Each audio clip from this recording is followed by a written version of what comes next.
আমি সর্বপ্রথমে মাননীয় অধ্যক্ষ মহোদয়কে ধন্যবাদ জানাচ্ছি এই কারণে 2025-26 অর্থবর্ষে যে আমাদের বাজেট, এই বাজেটের উপর কিছু আলোচনা করার জন্য আমাকে সময় দেওয়ার জন্য ধন্যবাদ। এবং আমাদের মাননীয় মুখ্যমন্ত্রী সহযোগিতা, আমাদের রাজ্যের যে অর্থমন্ত্রী আমাদের জন্য যে বাজেট পেশ করেছেন, এই বাজেটকে পূর্ণ সমর্থন জানিয়ে আমি মাননীয় মুখ্যমন্ত্রী এবং অর্থমন্ত্রী এবং আমাদের পরিষদীয় মন্ত্রীকে অনেক অনেক ধন্যবাদ জানাচ্ছি। তো এখানে আমার যারা কলিগ, আমাদের যারা ট্রেজারি বেঞ্চের অনেকেই অনেক আলোচনা করেছেন। তো আমি বলবো এই বাজেটকে বিরোধিতা করার মতো বাজেট নয়। যে বাজেট আমাদের জনকল্যাণমুখী বাজেট, এই বাজেটে আমি দেখেছি প্রত্যেকটি জনগণের জন্য এই বাজেটে উল্লেখ আছে। আমাদের দিব্যাঙ্গ থেকে আরম্ভ করে কর্মচারী, গরিব, কৃষি, শ্রমিক প্রত্যেকের উপর এই বাজেট, আমি বলবো সকলের জন্য এই বাজেট জনকল্যাণমুখী বাজেট, জনগণের বাজেট। তো আমি যেটা আমাদের মাননীয় মুখ্যমন্ত্রী স্যারও বলেছেন বা আমার স্বপ্না দিদিও বলেছেন, তো আমি বলবো এটাই আমাদের দুঃখের বিষয়, যেখানে আজকে আমাদের বাজেট অধিবেশনে সারা রাজ্যের আমাদের প্রত্যেকটা বিধানসভার জনগণ আমাদের দিকে তাকিয়ে আছে। আমরা কি আলোচনা করব, আমরা এখান থেকে কি নিয়ে যাব এবং আগামী দিনে আমাদের বিধানসভা আমরা কি উন্নয়নমূলক কাজ করব, সেখানে আমাদের আজকে বিরোধীরা এখানে নেই। তো এটা আমাদের ত্রিপুরা রাজ্যের জনগণ বুঝে গেছে। তো এই বাজেটের বিরোধিতা করার মূল উদ্দেশ্য হলো, আমি বলবো আমাদের সরকার যে বাজেট পেশ করেছেন, এখানে হয়তো তাদের যে তহবিল, বিশেষ তহবিল, এই বিশেষ তহবিলে হয়তো তাদের কোনো চাঁদা যাবে না, তার জন্য তারা এই বাজেটের বিরোধিতা করেছেন আমার মতে মনে হয়। এই কারণে বলছি আমি সিপিএম ওরা বামপন্থীরা নাই, বিরোধী, কিন্তু আমরা তো আছি। ঠিক আছে, যারা আছে তাদেরকে প্রত্যেককে তো আমি ধন্যবাদ জ্ঞাপন করছি। ঠিক আছে, যারা আছে তাদেরকে আমি ধন্যবাদ জ্ঞাপন করছি। তো আমি এই কারণে বলছি, আমি বাজেটের যেটা আমাদের উন্নয়নমূলক বাজেট, আমাদের প্রত্যেকে আলোচনা করে গেছে। তো আমি একটু ভিন্ন ব্যতিরেকি আলোচনা রেখেছি এই কারণে, বিগত দিনে দেখেছি, যদিও আমি এই বিধানসভায়, পবিত্র বিধানসভা, আমি নতুন এসেছি এইবারের মতো, বিগত দিনে হয়তো আমরা রেডিও টিভিতে দেখেছি, শুনেছি বাজেট হতো, কিন্তু সে বাজেট অর্থ মানুষের ঘরে যেত না। তার একটা উদাহরণ আমি এখানে দাঁড়িয়ে বলছি, যদি আমাদের দীপঙ্কর দাদা থাকতেন তাহলে মনে হয় সুবিধা হতো। আমি উনাকে বলতাম, আমি পঞ্চায়েতদের বলছি, উনি নোট করে নিতেন। আমার নিজের যে পঞ্চায়েতের জন্ম, আমার রাজনগর বিধানসভা ইন্দ্রানগর পঞ্চায়েত, এখানে সোনাকা পাল নামে একজন বৃদ্ধ মহিলা ছিলেন। উনার স্বামীর নাম ছিলেন শ্রীমন্ত পাল। উনার নামে একটা পুকুর স্যাংশন হয়েছিল 40,000 টাকা, সেটা আমার মনে আছে, কিন্তু উনি পুকুর পাননি।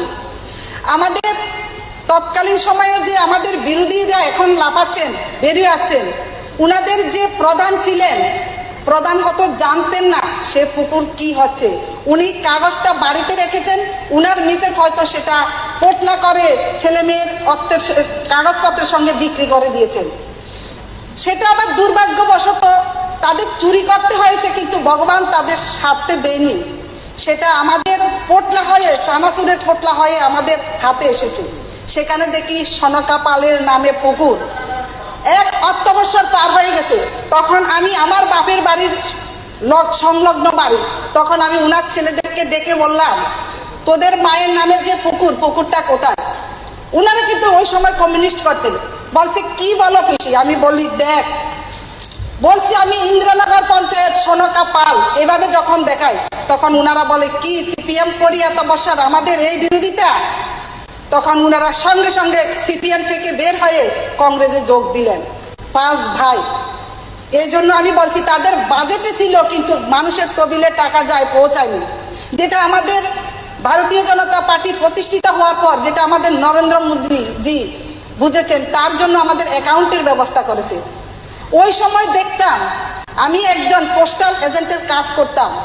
আমার বিবাহ সূত্রে আমি রাধানগর পঞ্চায়েতে আসি, আমার রাজনগর বিধানসভাতে। পার্শ্ববর্তী আমার পোস্ট অফিসের সাথেই ছিল পঞ্চায়েত।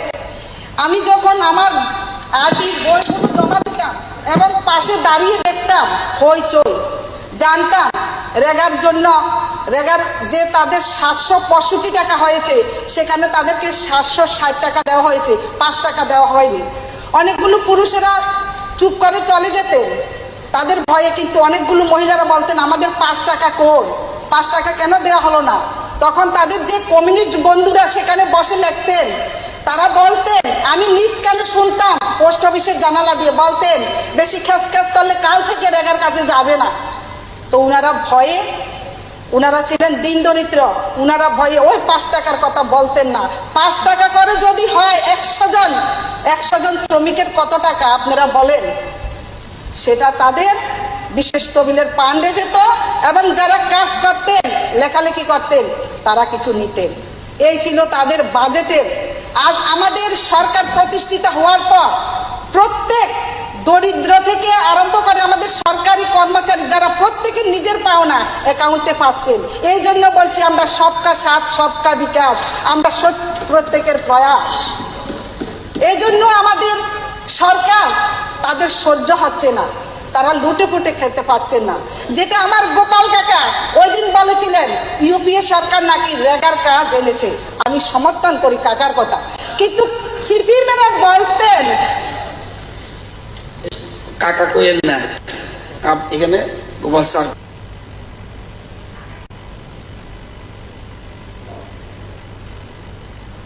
আচ্ছা ঠিক আছে, আমি ঠিক আছে, উনি গোপাল বাবু কইেন, পরে কাকা কইেন। রেসপেক্টেড পার্লামেন্টারি মিনিস্টার, আমার কলমে ইংক শেষ হয়ে গেছে। আচ্ছা ঠিক আছে, সিপিএমের বিরুদ্ধে এত কথা বলতেছেন যে উনি আর লিখতে লিখতে শেষ হয়ে গেছে গা।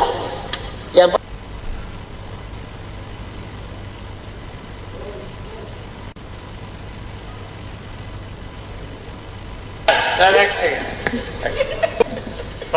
আমার সময় নষ্ট হচ্ছে তো। যাইনি, এটা নিয়ে দিলাম। আচ্ছা ঠিক আছে, মাননীয় অধ্যক্ষ মহোদয়, উনি অত্যন্ত দিলদার আপনি, একটা কলম দেয় আমাদের, এবার দেয়নি, এটা দিয়ে দিল। এটা কি গিফট না ঘুষ?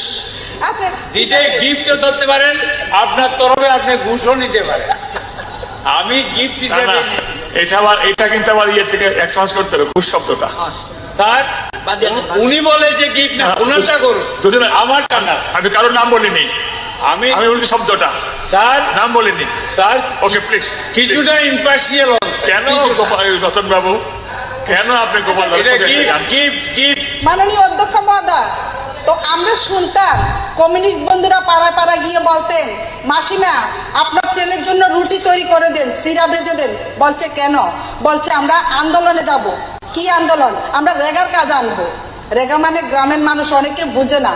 তো এখন এই জায়গাতে দাঁড়িয়ে উনি বলছেন উনাদের সরকার, উনারা বলছেন উনারা আন্দোলন করে, আমাদের দাবি মানতে হবে, রেগার কাজ দিতে হবে। তো আমাদের আমিও এক সময় কংগ্রেস ঘরের মেয়ে ছিলাম, কংগ্রেস করতাম। একজন কমিউনিস্টদেরকে প্রশ্ন করলো, এটার নাম হলো MN রেগা, মহাত্মা গান্ধী রেখা। তো আপনারা যদি এটা আন্দোলন করে আনে থাকেন, আপনাদের কোনো নেতা নেত্রীর নাম নেই কেন এখানে? বলছে আমরা মহাত্মা গান্ধীকে সম্মান করি। বলছেন এখন বলেন মহাত্মা গান্ধীকে সম্মান করেন, পেছনে গিয়ে বলেন কংগ্রেস চোর, কংগ্রেস গুন্ডাবাজ, কালো হাত ভেঙে দিন, কালো দিন ঘুরিয়ে দিন। এটা কি? তো আমাদের মাঝে অনেকে প্রশ্ন করতেন। তো এই জন্য এই বাজেট তাদের সহ্য হচ্ছে না। এখানে যে আমাদের যে দীপঙ্কর বাবু চলে গেলেন, এখানে যে 3% দিয়ে দেওয়া হচ্ছে, এটা তো আমি পাবো না, উনার মিসেস পাবেন, উনার মিসেস পাবেন। তাহলে বিরোধিতা কেন? সহমত পোষণ করা উচিত ছিল, বলে যা হয়েছে আগামী দিনে যাতে আমাদেরকে একটু বেশি দেন। কারণ উনার কথায় কথায় দেখি উনি দাঁড়িয়ে বলেন উনি যেন বিলোনিয়া থেকে এসেছেন, সবাই যেন দেখে দীপঙ্কর বাবু বেশি করে বলতে পারে। আমি কিন্তু বিলোনিয়া সাব ডিভিশনের একা, আমি ভারতীয় জনতা পার্টির বিধায়িকা, আমি চুপটি করে বসে থাকি, দেখি উনি কি বলেন। যদি দেখি উনাদের যন্ত্রণায় আমি কলেজ করতে পারি নাই, আমি পালিয়ে পালিয়ে পরীক্ষা দিয়েছি। 1996 সাল, আমি কিন্তু অনেক লম্বা মহিলার মাঝে, আমি পুলিশের ইন্টারভিউ দেওয়ার জন্য বিলোনিয়া কলেজে দাঁড়িয়েছিলাম। ওই সময় আমি সেকেন্ড ইয়ারে পড়ি। আমি যখন হাই জাম্প এবং লং জাম্পে উত্তীর্ণ হয়ে যায়, আমি শুধু রান করব, ওই সময় তাদের ক্যাডার আমার সামনে গিয়ে কানে কানে বলে, তুই যদি রান করিস তুই কাল থেকে কলেজে আসতে পারবি না। কারণ আমার আরো ছোট বোন ছিল, আমি তাদের ইজ্জতের ভয়ে আমি আর রান করিনি, আমার চাকরি পাওয়া হয়নি। তো আমি জানি আমি রান করলেও আমি চাকরি পাবো না। তো সেখান থেকে আমি কোনো মতে জান নিয়ে পালিয়ে আসি। আমি 97-এ পার্ট 1 কমপ্লিট করি। 98-এ আমি কলেজ না করে আমি আমার বাড়ির মালিক কমিউনিস্ট করতেন, বাড়ির মালিককে দিয়ে অন্যদেরকে বুঝিয়ে আমি পার্ট 2 পরীক্ষা দিয়ে আমি কমপ্লিট করি। সেখানে আমার নাম্বারটা কমে গিয়েছে, আমি সব সময় ক্লাস করতে পারিনি, তাদের যন্ত্রণা।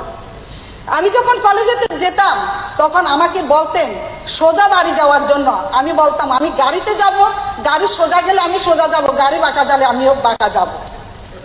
আমি কি করব বল তোরা। আর এখন তারা বলছে তাদের আইন নেই, শৃঙ্খলা নেই। অনেক কষ্ট করে আমি বিলোনিয়া কলেজ থেকে বের হয়ে আসতে হয়েছিল। তাহলে তারা কেন বিরোধিতা করে? আমি বলবো এই জন্যই, তাদের বিশেষ তবিলের চাঁদার ঘাটতি হচ্ছে।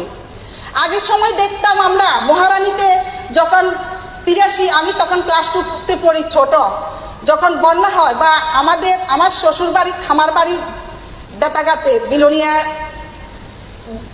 বিধায়কের এলাকাতে যখন বন্যা হতো, যখন মানুষ ঘর থেকে বেরোতে পারতো না, তখন তারা গুড়ের চাকা এবং মুড়ি দিতেন, তাও আবার যারা কমিউনিস্ট প্রেমী তাদেরকে। কিন্তু আমার শাশুড়ি ছিলেন একা, আমার শাশুড়িকে কখনো দিতেন না। আমি এই পবিত্র বিধানসভায় দাঁড়িয়ে বলছি, দীপঙ্কর বাবু থাকলে আমার সবচেয়ে ভালো হতো। ওনাকে বলতাম নোট করে নিন, আপনি জিজ্ঞাসা করেন। তাহলে আর আমাদের সরকার এবার যে ভয়াবহ বন্যা, সেখানে প্রত্যেকের জন্য সহযোগিতা রেখেছে। করোনা মহাকালে যাদের কমিউনিস্ট বন্ধু তাদের বাড়িতে পৌঁছে গিয়েছে। যে বাতার কথা বলেছে আমার এক ভাই, বাতা কাটা গিয়েছে। আমি বলবো আমার রাজনগর বিধানসভার জয়সাদপুর পঞ্চায়েত পুরুষ পেয়েছে বিধবা ভাতা, সে ভাতা কি রাখা উচিত না কাটা উচিত? আমি পঞ্চায়েতের নাম ধরে বলছি, এই বিধানসভায় দাঁড়িয়ে জয়চাঁদপুর পঞ্চায়েত পুরুষ পুরুষ পুরুষ পেয়েছে বিধবা ভাতা, লজ্জার কথা, সেটা আমরা মাইক ধরে বলি। তাহলে সে ভাতা কি রাখা উচিত না কাটা উচিত? একজন, হ্যাঁ, আমি যখন পঞ্চায়েত সমিতির চেয়ারম্যান ছিলাম 2018 সালের অক্টোবর, তখন যখন ভাতা নিয়ে আমি আমার পাশের এক দিদিকে বলছি, দিদি আপনি আপনার কাগজপত্র সাবমিট করুন। উনি লজ্জা যান না, কারণ উনার জামাই জিআরএস চাকরি করে, উনি কিভাবে পরিচায়িকার ভাতা নেবেন? আরেকজন দিদি যিনি গরিব, উনি উনার হাজবেন্ডকে পুষলিয়ে উনি নিয়েছেন পরিচায়িকার ভাতা, অথচ উনি ধনী ব্যক্তি, তো উনি কিভাবে উনার কাগজপত্র সাবমিট করবেন? সেজন্য তাদের ভাতা কাটা গিয়েছে। ওই সময়ে, তৎকালীন সময়ে আমি শ্রদ্ধা করি অনিল সরকার, মাননীয় মন্ত্রী অনিল সরকার মহোদয়। উনার অনেক আত্মীয় আছেন আমার রাজনগরে।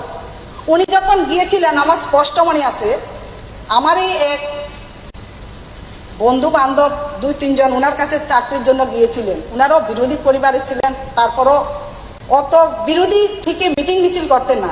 তখন আমাদের কবি অনিল সরকার মাননীয় মন্ত্রী বলেছেন, সকলের জন্য চাকরি আর সকলের জন্য স্বর্গের পিঁড়ি, এ দুটো আমরা দিতে পারবো না। এ দুটো বাদ দিয়ে অন্য কথা বলুন। আর এখন তারা বলছে চাকরি দিতে হবে।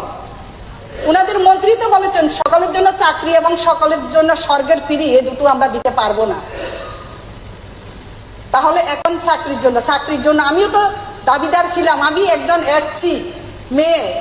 আমি যখন আমার বিবাহ সূত্রে রাধানগর পঞ্চায়েতে আসি, ওই এলাকাতে 10টি পঞ্চায়েতের মধ্যে কোনো গ্রাজুয়েট মহিলা ছিল না, তার মধ্যে আমি আবার এসসি ছিলাম।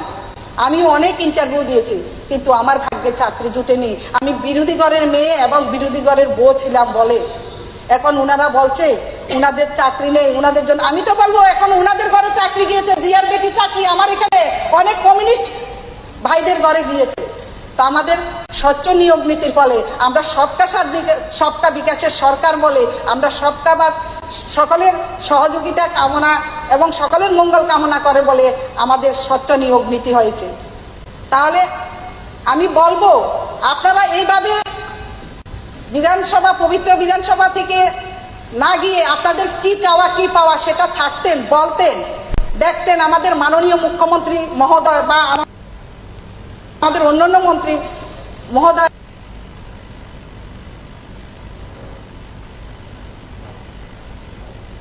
আছেন, ওনারা কি করতেন আপনাদের জন্য, সেটাই ছিল আপনাদের।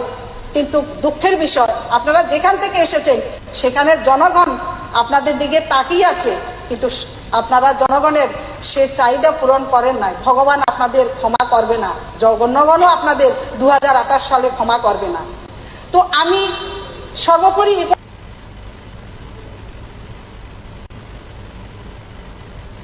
কল্যাণমুখী বাজেট, প্রত্যেকের উচিত এই বাজেটকে সমর্থন করা। তো আমি আবারও এখানে যারা আছে সবার কাছে আমার বিনম্র অনুরোধ থাকবে, আমি এই বাজেটকে পূর্ণ সমর্থন করি, আপনারা সবাই এই বাজেটকে পূর্ণ সমর্থন করবেন এই আশাটুকু রেখে আবারও সকলকে ধন্যবাদ জানিয়ে আমি আমার ক্ষুদ্র আলোচনাটুকু এখানে শেষ করলাম। বন্দে মাতরম, ভারত মাতা কি জয়, জয় হিন্দ।